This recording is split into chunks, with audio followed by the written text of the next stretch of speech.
Okay, so in third unit till now we have learned about C sharp structures. Sorry. Then enumerations हम लोगों ने पढ़ लिया था. Classes and object we have learned. Then class और method कैसे define होते हैं. Now this reference हम लोगों का नहीं हुआ था topic. So this reference क्या होता है basically. This keyword in C# is used to refer the current instance of a class. जो भी current instance होगा class का, जो भी current object होगा वो refer करेगा this keyword. ठीक है. It is also used to differentiate between the method parameter and class fields. आपको method parameter और class field में differentiate करना है. अगर दोनों same हैं, ठीक है, if they both have the same name, then another usage of this keyword is to call another constructor from a constructor in the same class. ठीक है. एक ही सेम क्लास से दूसरे कंस्ट्रक्टर को कॉल करने के लिए भी हम दिस कीवर्ड यूज करते हैं. तो in general this keyword is nothing but it refer the current instance of a class. मतलब करंट जो ऑब्जेक्ट रहेगा क्लास का उसको वो रिफर करता है. ठीक है. Example, we are showing a record of student that is ID, name, age and subject. ठीक है. तो to refer to the fields of the current class we have to use this keyword. जैसे मैं दूंगी दिस डॉट ID. हम लोग generally क्या करते हैं, क्लास बनाते हैं, ऑब्जेक्ट बनाते हैं, ऑब्जेक्ट के थ्रू उस क्लास के मेंबर को एक्सेस करते हैं. तो लेकिन आप दिस कीवर्ड के थ्रू भी, क्योंकि दिस क्या करता है, करंट ऑब्जेक्ट को रेफर करता है, तो ऑब्जेक्ट ना देते हुए दिस कीवर्ड के थ्रू भी आप वो मेंबर्स को एक्सेस कर सकते हो. कैसे एक्सेस करोगे, दिस डॉट ID, मतलब जो ऑब्जेक्ट में जो भी ID पास होगी, ऐसे ये आर्ग्यूमेंट ये मेन से पास होती है ना जब हम लोग ऑब्जेक्ट क्रिएट करते हैं, ये वैल्यूज. तो ये वैल्यूज में जो भी ऑब्जेक्ट रहेगी वो आपके ऑब्जेक्ट की वैल्यू में, जो भी वैल्यू रहेगी वो ऑब्जेक्ट की वैल्यू में यूजिंग दिस कीवर्ड सेव हो जाएगी या असाइन हो जाएगी. ठीक है. एग्जाम्पल देखते हैं. यहाँ पे स्टूडेंट नेम से क्लास बनाया है, उसमें दो वेरिएबल है ID और एज, इंटीजर टाइप के, और तीन वेरिएबल है नेम और स्ट्रिंग. दो वेरिएबल है स्ट्रिंग टाइप के, नेम और ऑफ सब्जेक्ट. ठीक है. दो इंटीजर टाइप के वेरिएबल है ID एंड एज, दो स्ट्रिंग टाइप के वेरिएबल है नेम और सब्जेक्ट. अब मैंने क्या किया, कंस्ट्रक्टर बनाया स्टूडेंट क्लास का, पैरामीटराइज कंस्ट्रक्टर बनाया. ठीक है. क्लास का नेम क्या है, स्टूडेंट. कंस्ट्रक्टर है मेरा पब्लिक स्टूडेंट नेम से, और उसमें पैरामीटर पास किया है ID के लिए, नेम के लिए, एज के लिए और ऑब्जेक्ट के लिए. ये पैरामीटर कब पास होंगे, जब कंस्ट्रक्टर का ऑब्जेक्ट बनेगा, मतलब जब इस क्लास का ऑब्जेक्ट बनेगा. तो जैसे ऑब्जेक्ट बनेगा ये कंस्ट्रक्टर क्या होगा, कॉल होगा. कंस्ट्रक्टर जैसे ही कॉल होगा तो using this keyword current reference में, मतलब करंट ऑब्जेक्ट में ये वैल्यूज क्या हो जाएगी, असाइन हो जाएगी. ठीक है. So here I have created 4 objects. एक बनाया std1. तो std1 ऑब्जेक्ट में कौन कौन सी वैल्यू पास हुई, 001 ID, जैक नेम, 23 एज और मैथ सब्जेक्ट. ठीक है. तो ये वैल्यू यूजिंग दिस कीवर्ड यहाँ से ID में असाइन हुई है, नेम में असाइन हुई है, सब्जेक्ट में असाइन हुई है, एज में असाइन हुई है.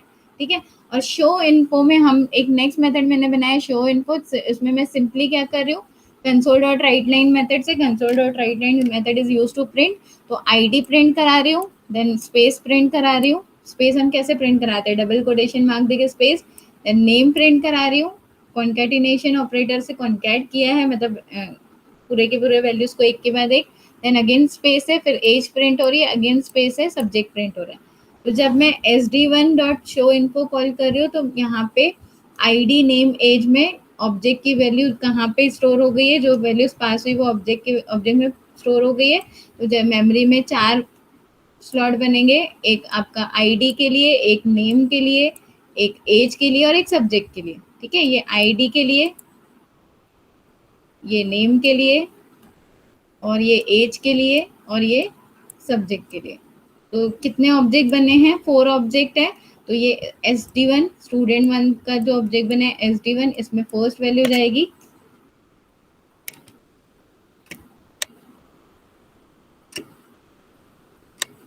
इसमें जो आपने फर्स्ट वैल्यू दी है, कौन कौन सी दी है, 001. देन आपने नेम दिया है जैक.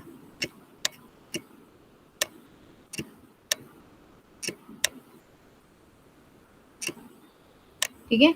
और यहाँ पे दिया है 23, और यहाँ दिया है मैथ्स.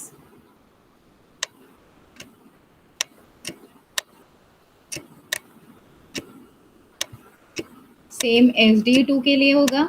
जो SD2 के लिए वैल्यूज पास हुई है 4 मेमोरी स्पेस अलॉट होगी, सेम SD3 के लिए और सेम SD4 के लिए। तो मल्टीपल ऑब्जेक्ट बना सकते हो। तो दिस कीवर्ड क्या कर रहा है, रिफर कर रहा है, किसको रिफर कर रहा है, करंट ऑब्जेक्ट को। मैंने ऑब्जेक्ट के थ्रू ये वैल्यू कहाँ पे ये जो वैल्यूज पास हुई थी कंस्ट्रक्टर के टाइम पे ऑब्जेक्ट के थ्रू आईडी में गई, नेम में गई, सब्जेक्ट में गई, और सिंपली हम लोगों ने जब शो इन्फो कॉल किया तो ये वैल्यूज मुझे प्रिंट हो रही है। ठीक है, तो this was all about this keyword. Now read only members. Read only members क्या होते हैं? The read only keyword is a modifier that you can use fields when a field declaration include a read only modifier. Assignment to the fields introduced by the declaration can only occur as a part of declaration or in a construction in the same. ठीक है, you can assign a value to read only field only in the following way. मतलब इसका मतलब क्या हो रहा है, ये वैल्यूज रीड ओनली रहेंगी, जहाँ पे डिक्लेयर होगी वहीं पे आप यूज कर सकते हो। और आप उसको अगर उसमें कोई वैल्यू असाइन भी करनी है तो आप इस तरीके से असाइन कर सकते हो। Public keyword, read only keyword, int p equal 5। तो 5 में रीड ओनली वैल्यू है, p वेरिएबल में read only read sorry 8, p variable में रीड ओनली वैल्यू है इंटीजर टाइप की, दैट इज 8। ठीक है, for an instance field is the instance constructor of class that contains field declaration or static field। अगर आपको कोई instance field static field आपने constructor में डिक्लेयर किया तो उसको वैल्यू देने के लिए आप यहाँ पे रीड ओनली कीवर्ड का यूज कर सकते हो। You can also pass a read only field as a output और रेफरेंस पैरामीटर। हम लोगों ने जब फंक्शन पढ़ा था तो मैंने वैल्यू रेफरेंस पैरामीटर से भी पास करना आपको बताया था, आउटपुट पैरामीटर से भी पास करना है। तो इसकी वैल्यू आप यूजिंग दोज पैरामीटर्स भी आप पास कर सकते हो। ठीक है, अब इसका मैंने यहाँ पे एग्जांपल लिया है। रीड ओनली नाम से क्लास बनाई है, उसके अंदर एक सब क्लास है माई क्लास, उसमें एक इंटीजर टाइप का वेरिएबल है एक्स। अब यहाँ पे रीड ओनली वैल्यू है जिसका वैल्यू दिया है मैंने 5। देन अब यहाँ पे देखो रीड ओनली वैल्यू का एक कंडीशन है कि आप जहाँ पे उसको डिक्लेयर कहीं कर रहे हो वहीं पे आपको उसको असाइन करना है। अगर आप उसमें असाइन नहीं कर रहे हो, ठीक है, यहाँ पे देखो z को मैंने वैल्यू असाइन कर दी, लेकिन y को मैंने वैल्यू असाइन कर दी, लेकिन z की वैल्यू असाइन नहीं की है। तो देर इज अ कंडीशन कि अगर आपने यहाँ पे डिक्लेरेशन के टाइम पे रीड ओनली मेंबर्स की वैल्यू असाइन नहीं की है तो आप उसकी वैल्यू कहाँ असाइन कर सकते हो, सिर्फ उसके कंस्ट्रक्टर में, उस पर्टिकुलर क्लास के कंस्ट्रक्टर में, और नहीं और कहीं पे नहीं कर सकते हो।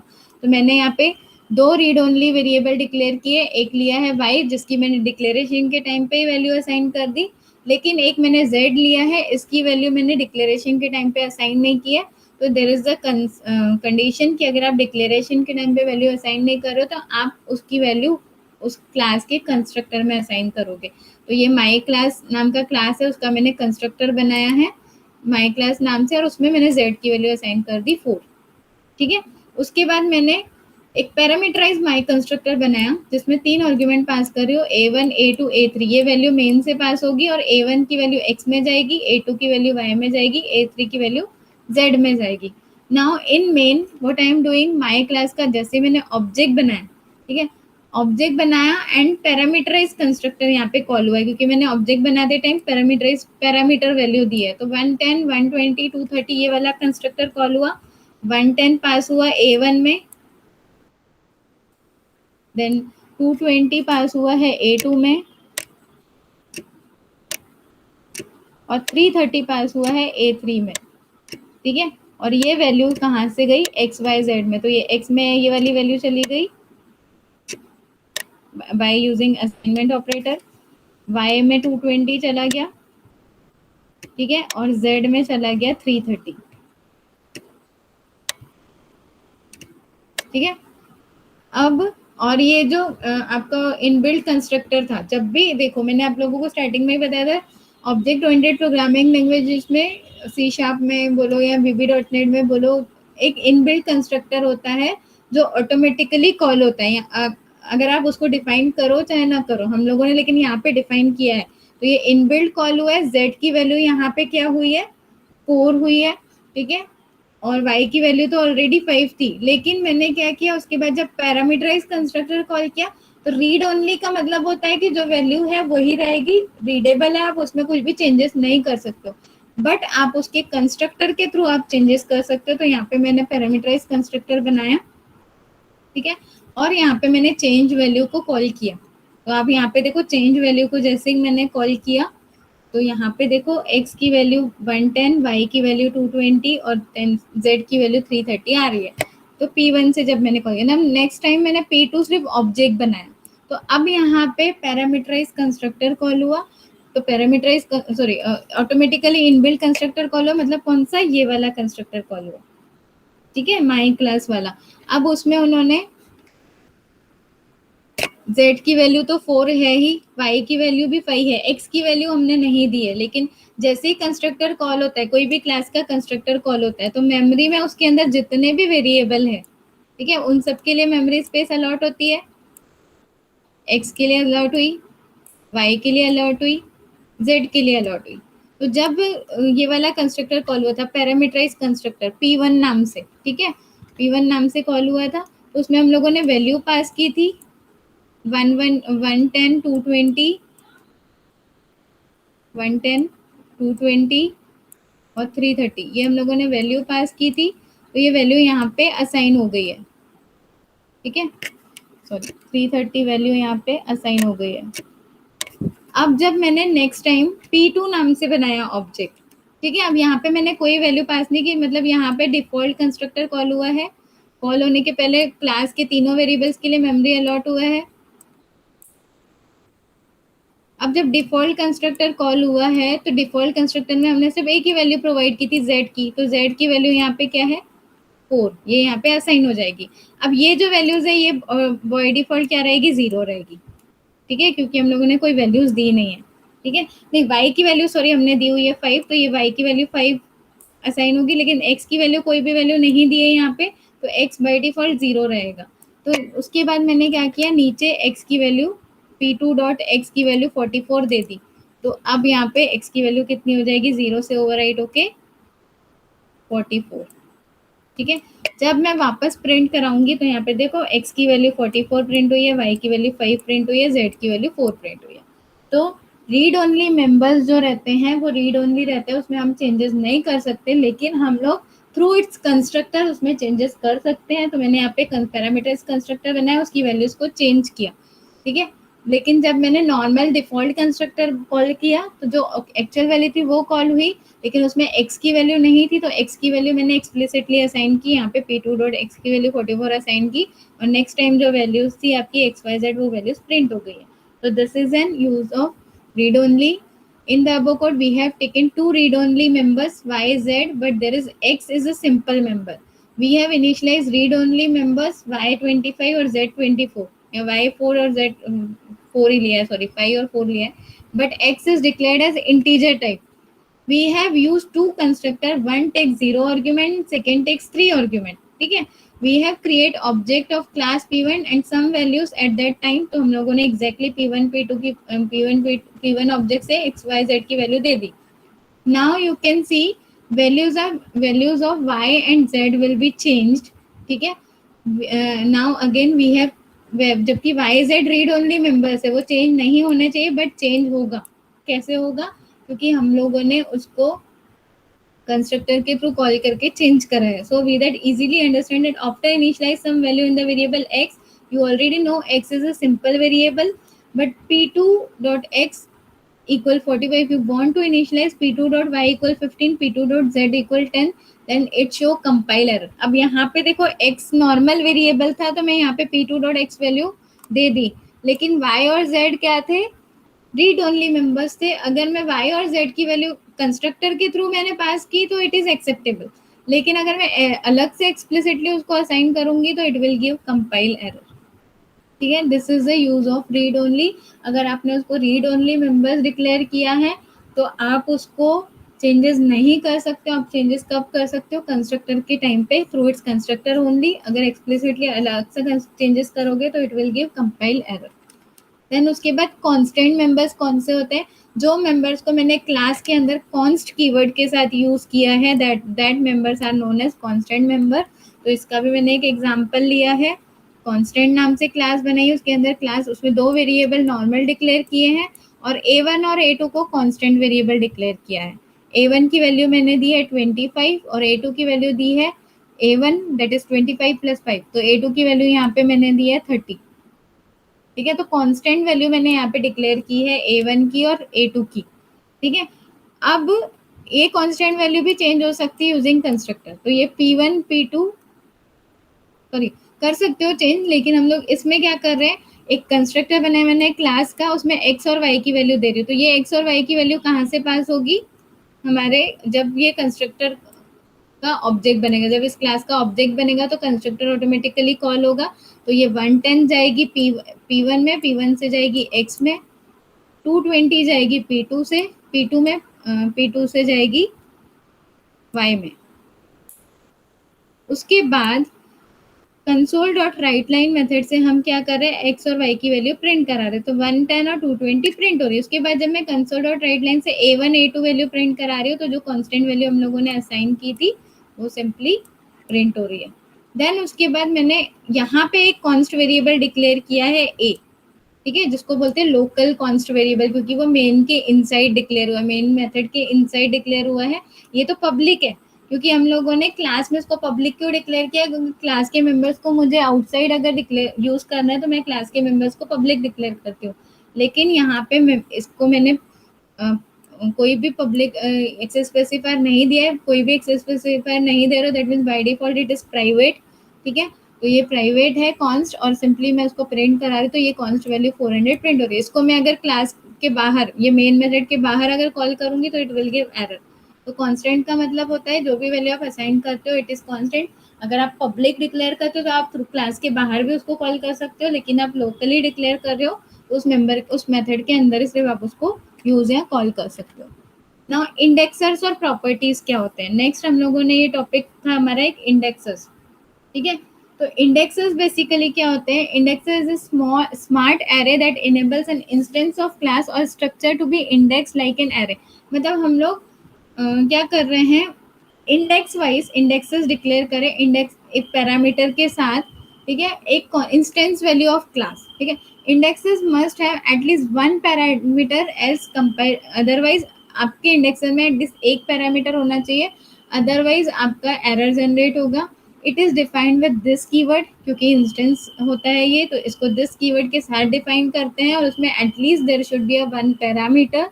ठीक है, अदरवाइज आपका एरर देगा, और उसको प्रॉपर्टी के साथ यूज करते हैं। प्रॉपर्टी क्या होती है, गेट सेट, तो गेट प्रॉपर्टी से हम लेंगे सेट प्रॉपर्टी में कुछ वैल्यू सेट कर रहे हैं। ठीक है, सिंटैक्स क्या होता है, एक्सेस मॉडिफायर देंगे, पब्लिक प्राइवेट प्रोटेक्टेड, उसके बाद रिटर्न टाइप आपको देना है, किस टाइप में रिटर्न कर रही है वैल्यू, एंड दिस पैरामीटर से वो पैरामीटर दोगे, तो at least one parameter should be there.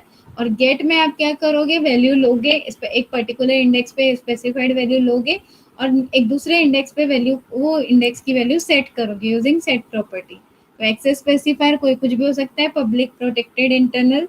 Return type आपका कोई भी वैलिड डेटा टाइप होगा, int char float, this keyword which points to the object of a current class. This keyword क्या करता है, अब यहाँ पे हम लोग पॉइंटर यूज नहीं करते, तो इंस्टेड ऑफ पॉइंटर हम यहाँ पे क्या करते हैं, दिस कीवर्ड यूज करते हैं, जो वो क्या करता है, जो आपका जो भी रेफरेंस है क्लास का रेफरेंस क्या होता है, ऑब्जेक्ट उसको पॉइंट आउट करता है। ठीक है, देन पैरामीटर्स, आप कोई भी पैरामीटर्स दे सकते हो, और गेट सेट एक्सेसर होते हैं जिससे आप वैल्यू गेट और सेट करते हो। एग्जाम्पल से देखो, एम्प्लॉय नाम का क्लास बनाया है, उसके अंदर हम लोगों ने स्ट्रिंग एरे बनाया है जिसका साइज है 2। ठीक है, अब public string this of int I, I की वैल्यू जो है वो यहाँ पे गेट ले रही हूँ, मैं रिटर्न कर रही हूँ ए ऑफ आई, तो फर्स्ट टाइम फर्स्ट इंडेक्स की वैल्यू क्या करेगा, प्रिंट करेगा, और वो वैल्यू किस में असाइन होगी, वो वैल्यू कहाँ पे असाइन होगी, एर ऑफ आई में। ठीक है, अब यहाँ पे देखो,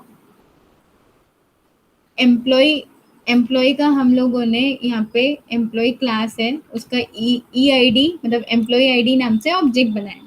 अब ई आई डी में 0th पोजीशन में मैंने क्या डाला, ये वैल्यू, फर्स्ट इंडेक्स में मैंने डाली ये वैल्यू, तो ये एरे है मेरा जिसका साइज है 2। 0th पोजीशन पे मैंने कुछ वैल्यू डाल दी, फर्स्ट पोजीशन पे वैल्यू डाल दी। अब हम क्या कर रहे हैं, आई 0 है, ठीक है, 0th पोजीशन से I is less than 0 is less than 2, condition true, E I D of I, तो आई की वैल्यू ये कौन सी है, ये वाली वैल्यू, ये इसमें असाइन होगी। ठीक है, और कंसोल डॉट रीड लाइन से वो मेथड सिंपली प्रिंट हो रही है, हम डायरेक्टली प्रिंट करा रहे हैं क्या, नहीं, using this property get set property ये प्रिंट हो रही है। ठीक है, उसके बाद सेकेंड है 1, 1 में हम लोगों ने जो वैल्यू ली यहाँ से लेगा, एंड देन यहाँ से यूजिंग दिस प्रॉपर्टी यहाँ से प्रिंट होगा, क्योंकि ये कंस्ट्रक्टर में हम लोगों ने किया है, ठीक है। और कंस्ट्रक्टर में हम लोगों ने property using indexer get set indexer से प्रॉपर्टीज ली और वैल्यू आई की वैल्यू हम सिंपली प्रिंट करा गए। क्लियर? अब यहाँ पे in the above example we have implemented an indexer in the employee class. The class can provide string array that external users can't see. The indexer has get and set accessor method where the get method is used to return indexer value, that is id return करेगा, ठीक है। where set method क्या करेगा, वही वही जो id है वो वैल्यू में सेट करेगा, ठीक है। In this set accessor, the value is keyword through which the value gets assigned here. Here, the employee class behaves like a virtual array. We have accessed the class instance values using an array access operator. तो यहाँ पे मैंने क्या किया, एक array declare किया है 2 size का, उसमें जो भी वैल्यू यहाँ से ले रहे हैं हम लोग, ये जो दोनों वैल्यू है यूजिंग गेट से वैल्यू गेट करेगा, रिटर्न करेगा और सेट करेगा ए ऑफ आई में। देन सेकेंड वैल्यू यहाँ से गेट करेगा, सेकेंड वैल्यू जो मैंने प्रोवाइड की थी, और उसको फिर सेट करेगा ए ऑफ आई में वैल्यू को, ठीक है। और सिंपली वो प्रिंट करा देगा आपको कंसोल। जब मैं यहाँ पे एक राइट लाइन से प्रिंट करा रही हूँ तो ये वैल्यू प्रिंट हो रही है। तो दिस इज एन इंडेक्सर्स, ठीक है। और प्रॉपर्टीज इंडेक्सेस। अब प्रॉपर्टीज क्या होती है, प्रॉपर्टीज अगेन जो मैंने इंडेक्सेस में यूज किया गेट सेट करके, वो this is nothing but a property. Again यहाँ पे एग्जांपल लिया क्लास एम्प्लॉय, उसमें एक स्ट्रिंग वेरिएबल लिया जिसमें वैल्यू दे दी है नो बैंक, ठीक है। अब मैं ये गेट वैल्यू से ये एम्प्लॉय आईडी वैल्यू जो है नो बैंक मैंने गेट की, और सेट में मैंने वो वैल्यू में रिटर्न कर दी, ठीक है, एम्प्लॉय आईडी की। एंड सिंपली जब मैं यहाँ पे ऑब्जेक्ट बनाती हूँ तो ये वैल्यू आपको रिटर्न हो रही है, जो कि वैल्यू वहां से गेट सेट प्रॉपर्टी से गेट हुई थी और सेट हुई थी, ठीक है। अब कंस्ट्रक्टर्स हम लोगों ने देखा था, सारे कंस्ट्रक्टर हम लोगों ने ऑलरेडी पढ़े थे लास्ट वीडियोस लास्ट क्लासेस में। डिस्ट्रक्टर नहीं देखा था। कंस्ट्रक्टर क्या होता है, constructor is use to construct memory for an object, ठीक है। जैसे हम लोग कंस्ट्रक्टर बनाते हैं ऑब्जेक्ट, जैसे हम लोग ऑब्जेक्ट क्रिएट करते हैं तो क्लास एक मेमोरी अलॉकेट होती है, और जितने भी मेंबर्स है क्लास के अंदर उन सबके लिए मेमोरी अलॉट होती है, ठीक है। डिस्ट्रक्टर क्या करता है, वही मेमोरी को डिस्ट्रॉय करता है। तो सिंपली आपको डिस्ट्रक्टर कैसे डिक्लेयर करना है, विद दिस साइन, ये वाले साइन। और कंस्ट्रक्टर सेम रूल्स होते हैं, कंस्ट्रक्टर नेम और डिस्ट्रक्टर नेम सेम होते हैं, ठीक है। सॉरी, क्लास नेम और कंस्ट्रक्टर नेम सेम होता है, वैसे ही क्लास नेम और डिस्ट्रक्टर नेम सेम होता है। सिर्फ डिस्ट्रक्टर को हम लोग विद दिस साइन डिक्लेयर करते हैं, ये वाले साइन से, ठीक है। Constructor is use to construct the memory for an object या initialise memory for an object. Destructor वही मेमोरी को डिस्ट्रॉय करता है। उसके बाद कंस्ट्रक्टर को हम लोग ओवरलोड कर सकते हैं, डिस्ट्रक्टर को हम ओवरलोड नहीं कर सकते। और जैसे ही at the time of constructor object creation constructor call होता है, कंस्ट्रक्टर कॉल होगा, मेमोरी इनिशियलाइज होगी, अपना टास्क परफॉर्म करेगा।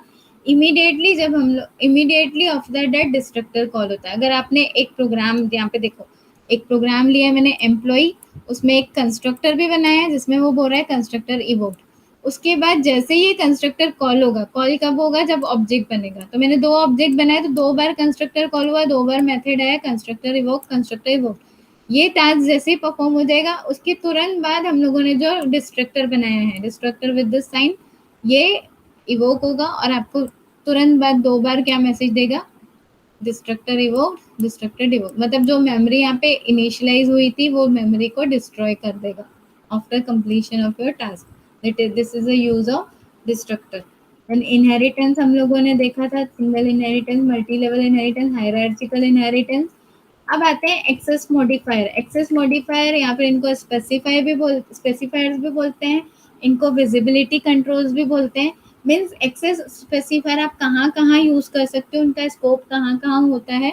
तो कौन कौन से होते हैं, पब्लिक होता है, प्रोटेक्टेड होता है, इंटरनल होता है, प्रोटेक्टेड इंटरनल होता है, प्राइवेट यूज होता है। बाय डिफॉल्ट एक्सेस मॉडिफायर या विजिबिलिटी कंट्रोल्स पब्लिक होता है। अगर आप किसी क्लास को, वेरिएबल को, मेथड को नहीं डिक्लेयर कर रहे हो एज अ कोई सॉरी प्राइवेट होता है बाय डिफॉल्ट, एज अ कोई भी एक्सेस स्पेसिफायर डिक्लेयर नहीं करो तो by default it is considered as a private. सिर्फ इंटरफेस में जो भी आप मेथड डिक्लेयर कर रहे हो बाय डिफॉल्ट पब्लिक होते हैं, अदरवाइज क्लास मेंबर्स आप जो भी डिक्लेयर कर रहे हो बाय डिफॉल्ट प्राइवेट होते हैं। ठीक है। और अगर आपको उसको आपके क्लास के बाहर या उस मेथड के बाहर यूज करना है तो आप उसको पब्लिक डिक्लेयर करते हो। और भी एक्सेस स्पेसिफायर होते हैं, दैट इज प्रोटेक्टेड इंटरनल और प्रोटेक्टेड इंटरनल। तो ये क्या होते हैं, इनका कहाँ कहाँ पे स्कोप रहता है। तो सबसे पहले public, it specifies that access is not restricted, मतलब आपका एक्सेस कोई रेस्ट्रिक्टेड नहीं है, आप थ्रू आउट द प्रोग्राम कहीं पे भी आप उसको यूज कर सकते हो। प्रोटेक्टेड का क्या होता है, it specifies access is limited to the containing class और ए डिराइव्ड क्लास।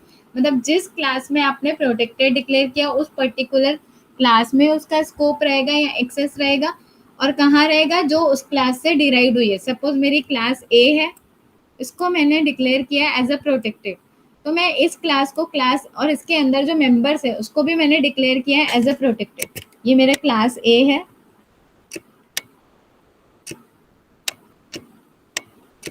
ठीक है, ये दिस इज माय क्लास ए।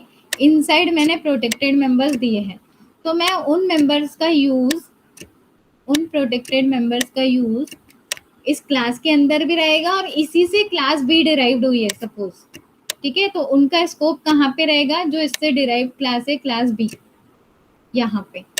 उसके अलावा इनका स्कोप कहीं और नहीं रहेगा।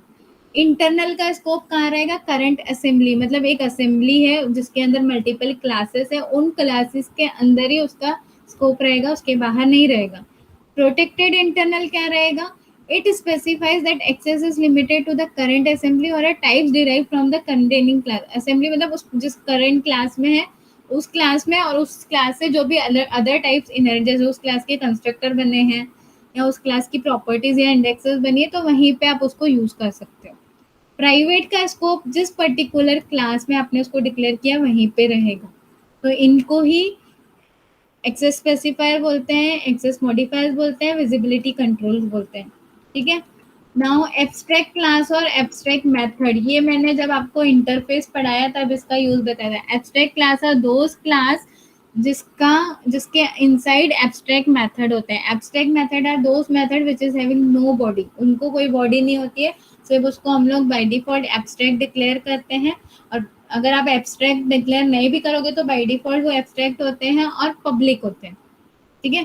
तो आपको कोई भी मेथड एब्स्ट्रैक्ट बनाना है तो आप पब्लिक एक्सेस स्पेसिफायर देते हो और एब्स्ट्रैक्ट देते हो। और ये मेथड का डेफिनेशन कहाँ पे देते हैं हम लोग, जैसे मैंने बोला एब्स्ट्रैक्ट क्लास के अंदर एब्स्ट्रैक्ट मेथड होते हैं। एब्स्ट्रैक्ट मेथड मतलब जिस मेथड का कोई डेफिनेशन नहीं होता है, तो इस मेथड को हम लोग कहाँ रीडिफाइन करते हैं, जो क्लास इससे इनहेरिट हुई है। सपोज क्लास ए है मेरा जो कि एब्स्ट्रैक्ट है, एब्स्ट्रैक्ट पब्लिक एब्स्ट्रैक्ट क्लास ए ऐसे डिक्लेयर किया मैंने।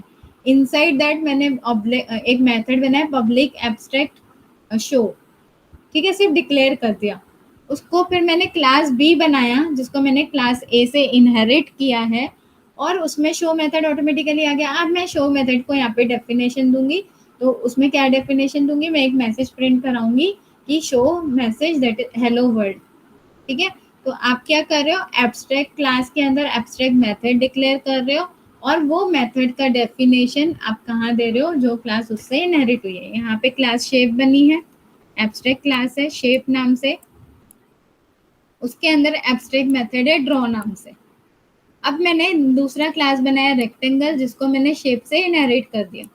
अब शेप में रेक्टेंगल का ड्रॉ मेथड आ गया। अब यहाँ पे तो डेफिनेशन नहीं दिया, तो मैं इसका डेफिनेशन इसकी चाइल्ड क्लास, क्योंकि जो क्लास इससे इनहेरिट हुई यहाँ दूंगी, लेकिन डेफिनेशन देते टाइम मुझे ओवरराइड कीवर्ड लिखना पड़ेगा क्योंकि ये मेथड को आप ओवरराइड कर रहे हो। और क्या डेफिनेशन दिया, मैं प्रिंट करा रही हूँ ड्रॉइंग रेक्टेंगल मैसेज। तो जब मैं अब यहाँ पे ऑब्जेक्ट, अब देन मैंने एक न्यू क्लास बनाया सर्कल, इस सर्कल क्लास को मैं शेप से इनहेरिट कर रही हूँ। तो अब सर्कल में कौन सा मेथड आ गया, ड्रॉ मेथड आ गया। कौन से क्लास का, शेप क्लास का ड्रॉ मेथड आ गया रेक्टेंगल में। अब सर्कल में रेक्टेंगल भी आ गया और शेप भी आ गया। अब मैं यहाँ पे इसको ड्रॉ मेथड को क्या कर रही हूँ, अगेन रीडिफाइन कर रही हूँ ड्रॉइंग सर्कल, ठीक है। अब मैंने क्या किया, शेप क्लास का जब मैं ऑब्जेक्ट बना रही हूँ एस, और मैं उससे शेप क्लास का ये वाला, ठीक है, जब मैं एस ऑब्जेक्ट बना रही हूँ उससे मैं ड्रॉ मेथड को कॉल कर रही हूँ, तो क्या प्रिंट हो रहा है, ड्रॉइंग रेक्टेंगल, ठीक है। क्योंकि शेप क्लास में हम लोग ने रेक्टेंगल क्लास में हम लोगों ने शेप क्लास को इनहेरिट किया। तो शेप क्लास का जब मैंने ऑब्जेक्ट बनाया एस, तो जब मैं ड्रॉ मेथड को कॉल कर रही हूँ तो क्या प्रिंट हो रहा है, ड्रॉ रेक्टेंगल, क्योंकि मैंने उसको ड्राइंग रेक्टेंगल, क्योंकि मैंने उसको रीडिफाइन किया था कौन से क्लास में, रेक्टेंगल क्लास में। और जब मैं सर्कल का बना रही हूँ तब मैं ड्रॉ मेथड को कॉल कर रही हूँ तो उसका डेफिनेशन चेंज हो रहा है, सर्कल में जो मैंने डेफिनेशन दिया था वो डेफिनेशन प्रिंट कर रहा है। ठीक है, तो जिस क्लास से आप कॉल करोगे उसके अकॉर्डिंग वो आपको आउटपुट देगा। So this is an example for abstract class and method. Abstract class are those class which is having abstract method. Abstract method are those method which is having no body. That body and that definition will be defined in its child class. ठीक है, अब sealed class और sealed method क्या होते हैं? हम लोग inheritance perform करते हैं और मेथड ओवरराइडिंग परफॉर्म करते हैं। मेथड ओवरराइडिंग या जैसे मैंने अभी आपको एग्जांपल दिया कि ये जो एब्स्ट्रैक्ट मेथड था उसको मैंने रीडिफाइन किया इसकी चाइल्ड क्लास में। तो मैं इस चीज़ से प्रिवेंट करना चाह रही हूँ, मैं मेरे क्लास को इनहेरिट होने से प्रिवेंट करना चाहती हूँ, या मैं मेरे क्लास मेथड को ओवरराइड होने से प्रिवेंट करना चाहती हूँ, तो उसके लिए मैं मेरी क्लास को डिक्लेयर करूँगी एज अ सील्ड क्लास। अगर मैंने मेरी क्लास को सील्ड क्लास डिक्लेयर किया दैट मीन्स मैं उस क्लास को किसी और क्लास से इनहेरिट नहीं कर सकती हूँ। कोई भी मेथड को मैंने सील्ड मेथड डिक्लेयर किया दैट मीन्स मैं उस मेथड को ओवरराइड नहीं कर सकती। ठीक है, तो sealed class is used to define the inheritance level of class. The sealed modifier is used to prevent derivation from class, मतलब डिराइव नहीं कर सकते हो आप, इनहेरिटेंस परफॉर्म नहीं कर सकते हो। अगर आप सील्ड क्लास को इनहेरिट करोगे तो इट विल गिव एरर। अगर आपने कोई क्लास को सील्ड मेथड के साथ डिक्लेयर किया है तो it will give error. An error occurs if a sealed class is specified at the base class और ऑफ अनदर क्लास। ठीक है, some points to be remember, a class which restricts inheritance for security reason is declared sealed class. जैसे मैंने मेरी class बनाई है, मैं नहीं चाहती हूँ कि कोई और मेरे क्लास के मेंबर्स को यूज करे यूजिंग इनहेरिटेंस, तो मैं मेरी क्लास को एज अ सील्ड डिक्लेयर करूंगी। Sealed class is the last class in the hierarchy, क्योंकि उसके बाद हम लोग उसको इनहेरिट नहीं कर सकते तो हायरार्ची आगे बढ़ेगी नहीं। Sealed class can be derive class but can't be a base class. Sealed class derive हो सकती है, मतलब आपने एक मेन क्लास बनाया उसमें सब क्लास डिराइव किया, उसके अंदर सील्ड क्लास बना सकते हो। ठीक है, लेकिन आप सील्ड क्लास से कोई और क्लास इनहेरिट नहीं कर सकते हो। A sealed class cannot also be an abstract class। abstract class भी नहीं हो सकती है ये। ठीक है, क्योंकि abstract class में abstract member होते हैं जो रीडिफाइन होते हैं उसके चाइल्ड क्लास में। अब ये इनहेरिट ही नहीं होगा तो रीडिफाइन कहाँ से होगा? ठीक है, so it can not be a abstract class because abstract class has to provide functionality and here we are restricting it to inherit। Example दिया है सील्ड क्लास का, एग्जाम्पल क्या दिए, एरर मैसेज शो हो रहा है। कैसे एरर मैसेज शो हो रहा है? यहाँ पे मैंने क्लास बनाई है सील्ड कीवर्ड के साथ, बेस क्लास बनाई। अब मैं उस क्लास को डिराइव क्लास को बेस क्लास से यहाँ पे इनहेरिट करने का ट्राई कर रही हूँ, लेकिन मेरा बेस क्लास जो है वो सील्ड है तो यहाँ पे इनहेरिट नहीं होगा और you will get this message कि console dot write line program derive can not derive from sealed type application. You will get this message अगर आप उसको इनहेरिट करना चाहोगे तो।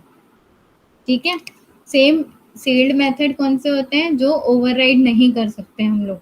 यहाँ पे देखो बेस क्लास बनी, उसके अंदर डिस्प्ले मेथड बना, देन डिराइव क्लास बनी, उसके अंदर सेम सील्ड मेथड बनाया है और उसको मैं ओवरराइड करने की कोशिश कर रही हूँ। ठीक है, अब मैं क्या कर रही हूँ, यहाँ पे मैंने सबको कमेंट में डाल दिया। अगर मैं कमेंट हटा दूँ तो यहाँ पे क्या रहेगा, आपको एरर मैसेज आएगा, लेकिन कमेंट में डाला है इसीलिए यहाँ पे देखो ओवरराइड नहीं कर सकते हो। अगर आपने ये कमेंट हटा दी it will give error. Comment में डाला है इसीलिए ये प्रॉपरली वर्क हुआ और आपको ये मैसेज दिया सील्ड मेथड। नहीं तो अगर आप ये ओवरराइड करोगे तो it will give error message, क्योंकि सील्ड मेथड को आप ओवरराइड नहीं कर सकते हो। देन लास्ट टॉपिक है पॉलीमॉर्फिज्म। पॉलीमॉर्फिज्म हमने ऑलरेडी पढ़ लिया। कैसे पढ़ लिया? पॉलीमॉर्फिज्म मीन्स क्या होता है? Poly means, poly keyword Greek word से लिया हुआ है, पॉली मीन्स मैनी। ठीक है, अब पॉलीमॉर्फिज्म मतलब एक फंक्शन और method it is taking many forms. अब दो टाइप की पॉलीमॉर्फिज्म होता है, एक होता है स्टैटिक कंपाइल टाइम और एक होता है dynamic run time. Compile time polymorphism क्या होता है? जो हम लोग मेथड ओवरलोडिंग और मेथड ओवरराइडिंग परफॉर्म करते हैं, कि हम लोग रन टाइम पे मतलब कंपाइल के टाइम पे, कोडिंग के टाइम पे डिक्लेयर करते हैं, डिसाइड करते हैं कि कौन सा मेथड कॉल करना है। जैसे मेथड ओवरलोडिंग में कंस्ट्रक्टर बनाते टाइम पे, सॉरी ऑब्जेक्ट बनाते टाइम पे मैं डिक्लेयर करती हूँ कि मुझे कौन सा मेथड कॉल करना है। अगर मैं एक पैरामीटर दे रही हूँ तो फर्स्ट वन पैरामीटर वाला मेथड कॉल होगा। दो पैरामीटर दे रही हूँ ऑब्जेक्ट बनाते टाइम पे तो दो पैरामीटर वाला मेथड कॉल होगा। ठीक है, तो ये आपका कौन से टाइम पे डिक्लेयर होता है? ऑब्जेक्ट बनाते टाइम पे, मतलब कंपाइल टाइम पे। इसको बोलते हैं कंपाइल टाइम। रन टाइम कौन सा होता है? आपका ओवरराइडिंग मेथड, जो हम लोगों ने इंटरफेस परफॉर्म किया। यहाँ भी मैंने आपको डेफिनेशन दिया कि एक बेस क्लास बनाई उससे, और उसका मैंने एब्स्ट्रैक्ट क्लास बनाई, और उसके मेथड का डेफिनेशन मैंने कहाँ दिया? चाइल्ड क्लास में ओवरराइड करके। तो वो होता है आपको लेड बाइंडिंग भी बोलते हैं उसको, या फिर आप उसको बोलते हो कि रन टाइम पॉलीमॉर्फिज्म। तो मेथड ओवरलोडिंग और method overriding are called compile time polymorphism. एक ही मेथड को आप मल्टीपल टाइम पे, सॉरी, मेथड ओवरलोडिंग और operator overloading, not method overriding, method overloading और ऑपरेटर ओवरलोडिंग हम लोग पढ़ेंगे। नेक्स्ट टॉपिक हमारा वही है, operator overloading. But method overloading हम लोगों ने ऑलरेडी पढ़ा है। मेथड ओवरलोडिंग क्या होता है? Same method name with different argument. तो हम लोग कंपाइल टाइम पे डिसाइड कर रहे हैं कि एक आर्ग्यूमेंट वाला मेथड कॉल करना है, दो आर्ग्यूमेंट वाला मेथड कॉल करना है, और थ्री आर्ग्यूमेंट वाला मेथड कॉल करना है। अब यहाँ पे लेट, इसको बोलते हैं अर्ली बाइंडिंग भी बोलते हैं। ठीक है, कंपाइल टाइम पॉलीमॉर्फिज्म को। Then dynamic run time polymorphism, जिसमें मेथड ओवरराइडिंग जो हम लोग परफॉर्म कर रहे हैं कि एक क्लास बनाया, उसमें हम लोगों ने एब्स्ट्रैक्ट मेथड डिक्लेयर किया, और उस मेथड को हम लोग रीडिफाइन कर रहे हैं चाइल्ड क्लास में। ठीक है, तो ये रन टाइम पे हो रहा है। ठीक है, रन टाइम पे उसका डेफिनेशन, तो इसको बोलते हैं लेट बाइंडिंग। ठीक है, अब यहाँ पे उन्होंने अगेन एग्जाम्पल दिया है कंपाइल टाइम पॉलीमॉर्फिज्म का। तो ये मेथड ओवरलोडिंग का एग्जाम्पल है। टेस्ट डेटा नाम से क्लास बना, उसके अंदर ऐड मेथड बना with three argument, next add method बना टू आर्ग्यूमेंट। तो यहाँ पे मैं कंपाइल टाइम पे डिसाइड कर रही हूँ कि मुझे थ्री ऑब्जेक्ट बनाते टाइम थ्री आर्ग्यूमेंट वाला मेथड कॉल करना है या फिर टू आर्ग्यूमेंट वाला मेथड कॉल करना है। This is an example for method overloading, या फिर आप इसको बोल सकते हो कि कंपाइल टाइम पॉलीमॉर्फिज्म। ठीक है, यहाँ पे देखो थ्री आर्ग्यूमेंट वाला मेथड कॉल हुआ तो थ्री आर्ग्यूमेंट पे एरो गया है, टू आर्ग्यूमेंट वाला मेथड कॉल हुआ तो टू आर्ग्यूमेंट पे एरो गया। ठीक है, अब डायनामिक या रन टाइम, तो यहाँ पे उन्होंने कौन सा एग्जांपल दिया है? मेथड ओवरराइडिंग का। क्लास बनाया ड्राइंग, उसमें वर्चुअल मेथड बनाया एरिया, जो कुछ भी रिटर्न नहीं कर रहा है, जीरो रिटर्न कर रहा है। देन सर्कल क्लास बनाया है। ठीक है, उसके बाद उसको ड्राइंग से इनहेरिट किया है। अब इसमें एक वेरिएबल डिक्लेयर किया रेडियस, जिसमें गेट सेट प्रॉपर्टी से रेडियस लेंगे हम लोग। सर्कल में मैंने यहाँ पे रेडियस का वैल्यू दे दिया। ठीक है, सर्कल यहाँ पे कंस्ट्रक्टर बना है इस क्लास का, उसमें मैंने रेडियस का वैल्यू दे दिया। अब ये गेट प्रॉपर्टी रेडियस का वैल्यू लेगा और सेट प्रॉपर्टी रेडियस में वैल्यू 5 सेट करेगा। ओवरराइड मेथड, अब यहाँ पे मैं ये एरिया मेथड को ओवरराइड कर रही हूँ। ठीक है, अब यहाँ पे मैंने यहाँ पे कुछ भी रिटर्न नहीं कर रहा था, यहाँ पे क्या रिटर्न कर रहा है? एरिया रिटर्न कर रहा है। तो 3.14 मल्टीप्लाई बाय रेडियस का मैंने पावर कैलकुलेट किया है मैथ फंक्शन को कॉल करके। तो सिंपली उसके बाद मैंने एक न्यू क्लास बनी स्क्वायर, जिसमें मैं ड्राइंग को इनहेरिट कर रही हूँ। अगेन यहाँ पे न्यू वैल्यू असाइन कर रही हूँ 6। तो गेट सेट प्रॉपर्टी 6 वैल्यू ले गेट करेगा और सेट प्रॉपर्टी लेंथ में 6 वैल्यू सेट करेगा। अब यहाँ पे मैंने न्यू डेफिनेशन दिया है, यहाँ पे मैंने अगेन एरिया का न्यू डेफिनेशन दिया है। अब एरिया कैसे कैलकुलेट हो रही है? पावर फंक्शन क्या कर रहा है? लेंथ का पावर फंक्शन, मतलब 2 का पावर फंक्शन जो भी है वो रिटर्न कर रहा है। तो जब मैं रेक्टेंगल क्लास ड्राइंग में जब मैं हाइट बना रही हूँ तो हाइट से जो वैल्यू है वो कैलकुलेट हो रही है। विड्थ बना रही हूँ तो विड्थ से ये गेट सेट प्रॉपर्टी एक नया बनाया क्लास रेक्टेंगल, उसको भी ड्राइंग से इसमें अलग तरीके से एरिया कैलकुलेट हो रही है। यहाँ पे हाइट विथ रिटर्न कर रहा है, एक एरिया क्या कर रहा है? पावर रिटर्न कर रहा है, एक एरिया कुछ अलग कैलकुलेशन। तो यहाँ पे आपको सर्कल का जब आपने बनाया तो सर्कल का एरिया कैलकुलेट हुआ, आपने जब स्क्वायर का ऑब्जेक्ट बनाया तो स्क्वायर का एरिया। हर बार मेथड क्या हुआ? ओवरराइड हुआ यहाँ पे। तो यहाँ पे रन टाइम पे डिसाइड हो रहा है कि कौन सा मेथड कॉल करना है। That's why it is called late binding polymorphism. तो ठीक है, तो अगर आपको अर्ली बाइंड पॉलीमॉर्फिज्म पूछा तो poly means many, it takes many forms. Early binding में आप दो टाइप के होते हैं, अर्ली बाइंडिंग, लेट बाइंडिंग। या फिर आप उसको ये भी बोल सकते हो कि स्टैटिक और डायनामिक, या फिर कंपाइल टाइम और रन टाइम। कंपाइल टाइम होता है मेथड ओवरलोडिंग या ऑपरेटर ओवरलोडिंग, और रन टाइम होता है मेथड ओवरराइडिंग। ठीक है, so this was all about third unit topics. तो your third unit is over here. Hope आपको सारे टॉपिक समझ में आए हैं।